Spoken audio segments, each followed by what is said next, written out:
Yep, here it is. Okay, so what are we doing with this? Oh, Jesus Christ.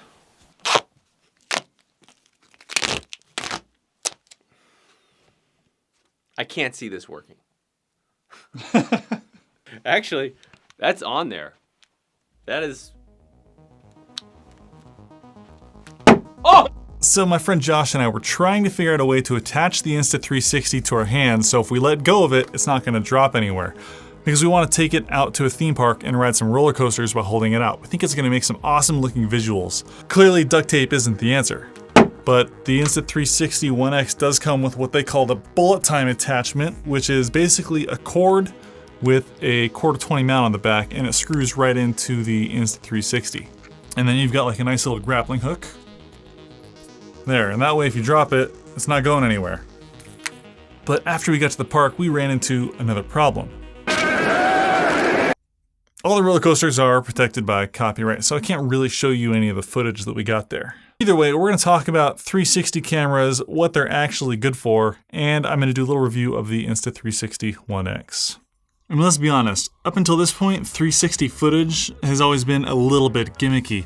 If you've ever seen a 360 video where you had to hold your phone out like that to watch it, or if you're on a computer you have to actually click and drag, I mean, that's not a good viewing experience. I don't think 360 cameras were meant to be used in a 360 environment. I think the best purpose for a 360 camera is to capture a moment and then worry about framing later. And I think Insta360 has made a great set of tools for that purpose, as well as a couple of gimmicky ones and a couple of more useful ones. So we have the carrying pouch, which I think is one of the more essential accessories because we have these bulbous lens elements, and if you set them down on anything, they're gonna get scratched. So you don't want that. So always, if you're gonna keep it in your pocket, make sure you first sleeve it with that little Insta360 carrying case. Of course, the bullet time cord, which is really meant to be used for 50 or 100 frames per second because at 24 frames per second, it just looks like this. And then here's 100 frames per second.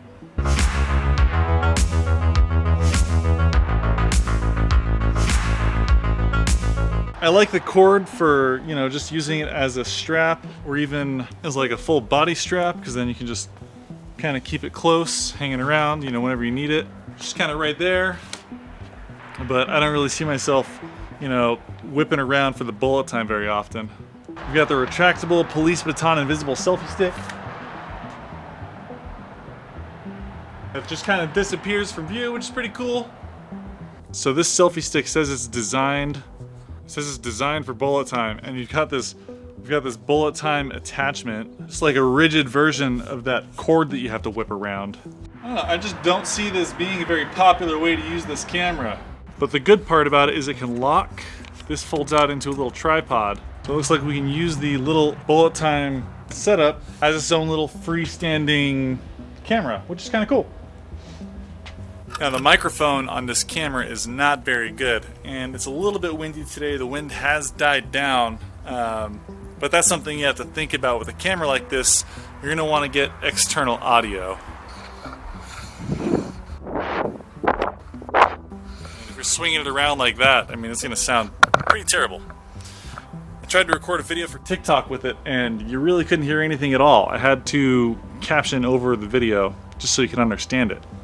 And then we have the super extended selfie stick, which I think is going to be one of the better tools for a camera like this because you can simulate drone footage with how far it goes. And drones are just straight up illegal in my town, so this is like your only option.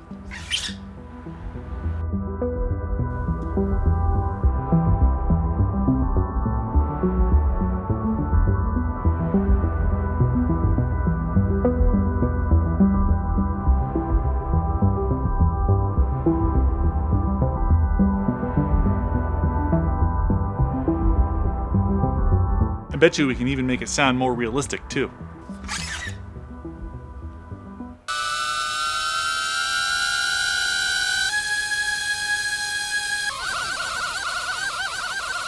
Seems like this is pretty much the only alternative for people that want to get drone footage but can't fly a drone.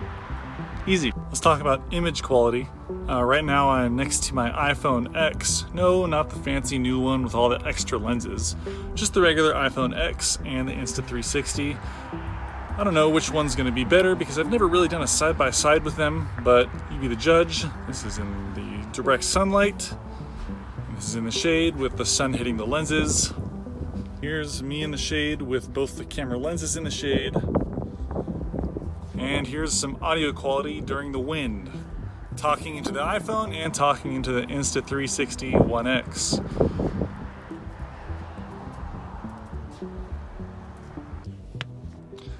So side by side, I like the image quality on that particular framing for the iPhone a little bit better, but you're also only using a tiny fraction of the Insta360 One X's available image because it's recording in 5.7K all the way around itself. And you're just cropping in to get the portrait mode to match that of the iPhone.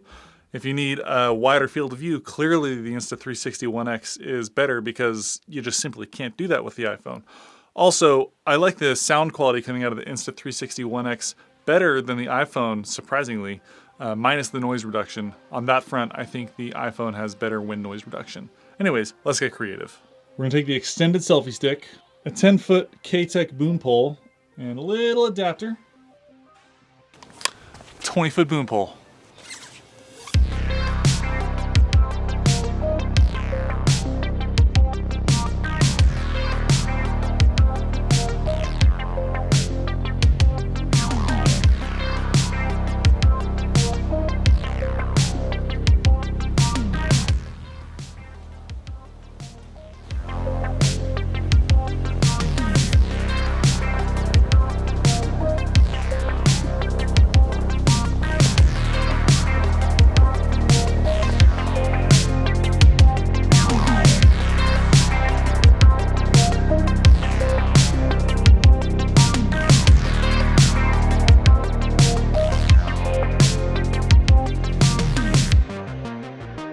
Now for some of the nitty-gritty details, this is not going to be a great low-light camera. So if you're going to be filming indoor events or anything in the dark, I'd say leave it at home. It's going to be a great tool for outdoor weddings where you don't want to piss off the bride with drone sounds, real estate, just at the beach where you can't fly a drone. This is going to be a great fit for that, but you're going to want a ton of light. It does not look great in low light situations or indoors, even in my studio, which is well lit with a bunch of different lights. All right, here is my Nikon Z6 at f4 ISO 800, shutter speed 1/50, and here's the Insta360 One X.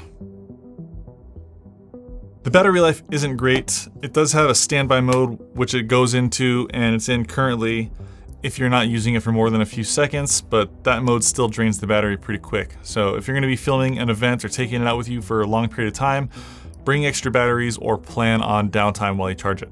Try and make sure you always wipe off the lenses with your shirt before you hit record, otherwise you might have like some humidity or haze or grease just from handling it. That's actually something Josh Yo over at the channel Make Art Now taught me. If you haven't ever heard of him for some reason, go watch his videos and subscribe to his channel. He's way more entertaining than me. Also, he tried to break my Insta360 One X, but we're still friends. Try to keep the side of the camera you want to be recording your action away from the sun to try and prevent some of that lens flare you're gonna get when the sun is hitting a lens directly. It's kind of pronounced, and you can tell on certain shots that I did where the sun was hitting one side of the lens and it wasn't hitting the other lens. And the stitching, even though the stitching is really good in the software, you can still tell that one has lens flare and one doesn't.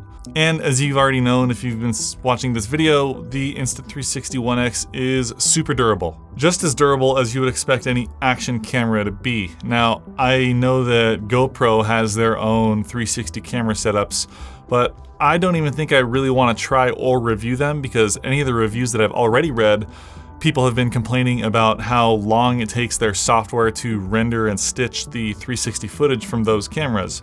So the 30-second clip is taking some people days to render from the GoPro software.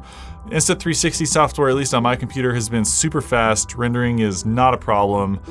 Selecting and keyframing where you want the action to be, and it's super easy. You can do it on your phone or on the computer. Everything just kind of works really well. I think what Insta360 has done with all of their software and their camera, they came up with a way to make a 360 camera something you might actually consider buying. instead of just a novelty. So if you want to grab one, I do have links to it in the description of this video. Feel free to use them. If you like my video, give me that thumbs up. It'll let the YouTube algorithm know that my videos don't suck, and maybe they'll recommend me more often. Also, if you like my content, feel free to hit the subscribe button, and I will see you in the next one. Peace.